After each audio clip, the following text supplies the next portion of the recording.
don't think we quite appreciate how crazy of a record this is for Erling Haaland, right? So before Haaland came to the Premier League, the quickest amount of time a player got three separate hat tricks in the league was Michael Owen, as you can see, with 48 games, which is just over a season worth amount of games, right? Which is quite an impressive stat. And we all know that Michael Owen was a very good goal scorer. Obviously, he even won the Ballon d'Or in 2001. But Erling Haaland joins the league and does it in less than 10 games. He does it in a whole 40 less games than it took Michael Owen. 8 games. 8.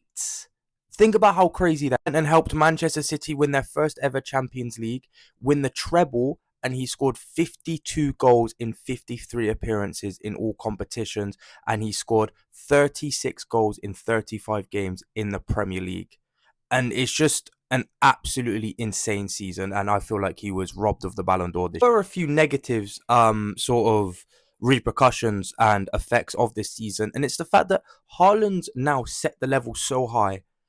For new strikers joining this league and players in general joining new clubs. You look at Kylian Mbappe and you look at how well Kylian Mbappe did last season for Real Madrid, but he went trophyless. He didn't win the treble, so it's considered a failure in his regards. You think of Haaland last season in an off season, he scored over 20 Premier League goals for the third season in a row, but that was considered a bad season, and that is because of this stupidly high standard that Haaland went and set in 2022 and 20. How is this sort of expectations that Haaland set with that incredible first Premier League season? How is that going to affect players like Gyökeres, Sesko, and Ekitike this season? Because you look at them joining the Premier League and sort of being there to rival Haaland for the in the biggest teams in England. They're all now getting number nines who are meant to compete with City and compete with Haaland for the goal scoring numbers that Haaland puts up.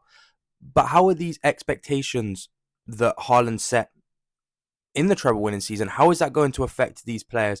Are they going to be held to the same standards as Haaland? Or are they going to be given some leeway because everybody knows that what Haaland did in that 22-23 season will probably never ever be replicated again, and not even Erling Haaland could produce a season like that again, because it was a freakish season, which I was very, very blessed to be able to witness.